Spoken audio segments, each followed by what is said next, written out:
Bom dia, senhor presidente, senhores vereadores, senhora vereadora aqui presente. Hoje, em vésperas da comemoração do Dia da Pátria, do dia 7 de setembro, não poderia eu, como professor, me furtar de falar nessa tribuna sobre esse tema. Mas antes, gostaria também de agradecer o acompanhamento das pessoas que têm assistido às nossas sessões pela internet e mandar um abraço para o Eduardo, filho da dona Isabel, que é funcionário exemplar do Colégio Estadual IP, que tem sempre nos acompanhado e manifestado a sua opinião sobre o nosso trabalho aqui na Câmara. Quero também, senhores vereadores, passar a informação a todos os senhores mais uma vez, que já foi passado em reuniões, porque as pessoas acham que vereador só trabalha na hora da sessão, e a sessão é só a formalidade para poder efetivar o nosso trabalho, que é feito todos os dias, e em reuniões e também em conversa com a promotoria pública, apresentamos algumas modificações e iremos anexar ao projeto de lei da família acolhedora nesta manhã, sobre emendas que se fizeram necessárias a esse projeto tão importante para a nossa cidade.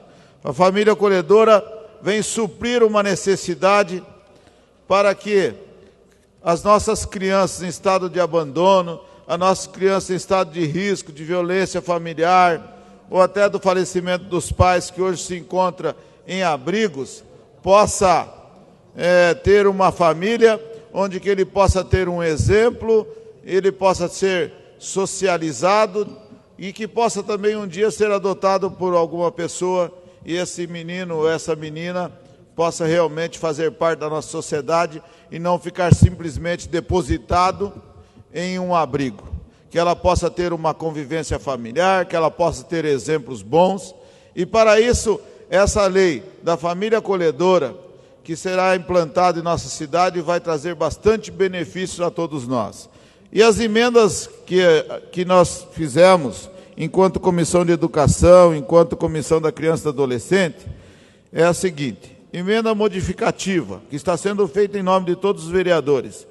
Modifique-se o inciso 6º do artigo 1º, do parágrafo 1º do artigo 10º, passando a vigorar com a seguinte redação: se casados, porque antes só tinha assim, se casados, não dizia se era casado no cartório ou se era considerado casado por união estável. Então nós colocamos para deixar bem claro na lei, para não haver dupla interpretação. Se casados ou conviventes em união estável, os interessados deverão demonstrar que pelo menos um dos cônjuges ou companheiros possui disponibilidade para cuidado da criança ou adolescente acolhido.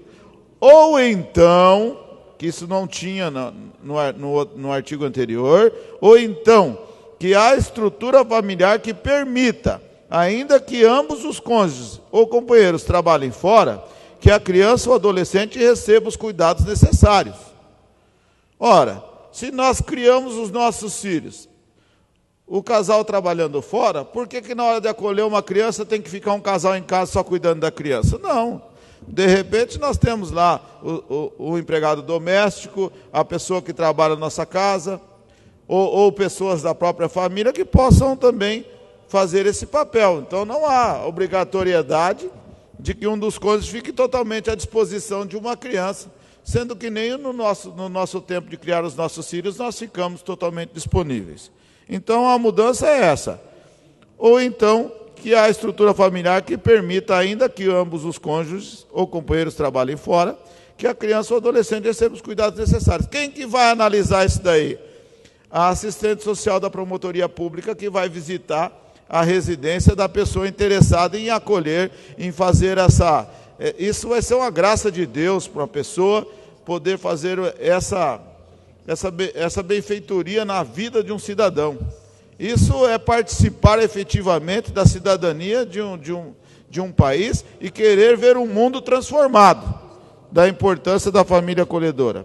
A outra emenda, o porque todos nós sabemos que cada família acolhedora receberá no máximo 2 crianças, exceto em casos de irmãos, né?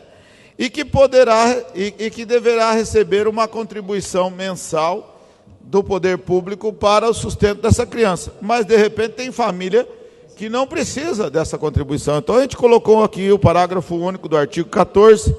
A família acolhedora poderá abrir mão da ajuda de custo referida no caput, hipótese em que o valor será depositado em poupança em nome da criança ou do adolescente para uso futuro. Então, se a família, de repente, achar que ela não precisa dessa contribuição financeira, ela poderá abrir mão. E deixando claro também que não há possibilidade de virar um comércio isso, porque cada família poderá ficar no máximo com 2 crianças e que também ela pode abrir mão do recurso. Então não tem justificativa, de repente, de uma pessoa dizer assim que vai ficar com um monte de criança só para receber o dinheiro. Justificativa. As emendas apresentadas visam aprimorar o projeto de lei em discussão. A primeira emenda modificativa tem por objetivo permitir que mesmo casais casados ou conviventes em união estável que trabalhem fora possam acolher criança ou adolescente desde que pelo menos um deles esteja em casa para os cuidados necessários, ou então que tenham a estrutura necessária, uma empregada doméstica, por exemplo, que permita os cuidados necessários à criança ou adolescente acolhido. Da redação original, o acolhimento por casais em que ambos trabalham fora ficaria vedado, o que é uma contradição, pois é extremamente comum que casais nessa condição tenham filhos, situação que o casal se programa para, em conjunto ou com o auxílio de outras pessoas, possam dar os cuidados que a criança ou adolescente necessita. Já o parágrafo único acrescido no artigo 14, justifica-se pelo fato de que muitas famílias que manifestarem o desejo de participar do programa Família Acolhedora não terão necessidade de receber ajuda de custo, situação em que será razoável depositar esse dinheiro em nome da criança ou adolescente para uso futuro. Também, aproveitando aqui o uso da tribuna e querendo ser bem breve, eu quero dizer sobre o 7 de setembro. Na verdade, nos quadros, nos museus e em algumas repartições públicas, apresenta um quadro de Dom Pedro I, um homem muito bonito, garboso, com uma roupa muito linda, montado num cavalo branco, com uma espada, proclamando a independência do Brasil. E a história não diz isso, na verdade, a história hoje é mais aberta. Dom Pedro I, nesse dia 7 de setembro, ele estava com uma dificuldade intestinal, ou mais claramente com uma diarreia, que não cessava, e ele andava pelo largo do Ipiranga, lá pelo rio, e montado numa mula, não num cavalo branco, como apresentam nos quadros. E era um país composto de escravos, pessoas analfabetas, um país que não tinha a mínima condição de ser proclamada a independência. E onde que eu quero chegar com essa história? Que se o Brasil hoje é o Brasil que nós temos, com a evolução, com o progresso, se deve ao nosso povo, que é um povo acolhedor, um povo dinâmico, um povo empreendedor, que juntos construímos essa bela e maravilhosa nação que é hoje. O povo brasileiro é um povo reconhecido mundialmente como um povo que tem iniciativa, um povo que se apresenta no esporte com qualidade, um povo que é lembrado no mundo inteiro pelo futebol, pelo esporte, pela música, que faz parte da história mundial. E graças a esse povo, que hoje nós temos esse belo e lindo país, que se formou a partir de 1822, quando Dom Pedro I teve esse ato importante, que na hora que ele recebeu recomendações de José Bonifácio também para a proclamação da independência, ele proclamou a independência do nosso país, e de lá para cá, o povo brasileiro tem construído tijolo a tijolo a nossa nação brasileira. Nós temos ainda e necessitamos urgente de uma reforma política partidária, necessitamos de uma reforma tributária urgente, conforme diz o Toninho da Anderson, né?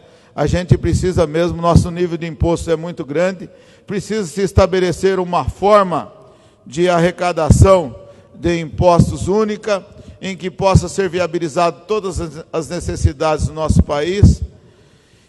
E espero que o povo brasileiro continue ordeiro, que nós temos uma liberdade muito grande no sentido religioso, no sentido de manifestações, e nós temos que construir cada dia mais o nosso país. Tijolo a tijolo, vamos chegar realmente a um país que toda a população e que todos nós merecemos. Parabéns, então, ao povo brasileiro. Vamos ensinar as nossas crianças a comemorar e a valorizar as nossas conquistas, para que no futuro possamos ter cidadania e um país cada vez melhor. Um bom dia a todos e muito obrigado.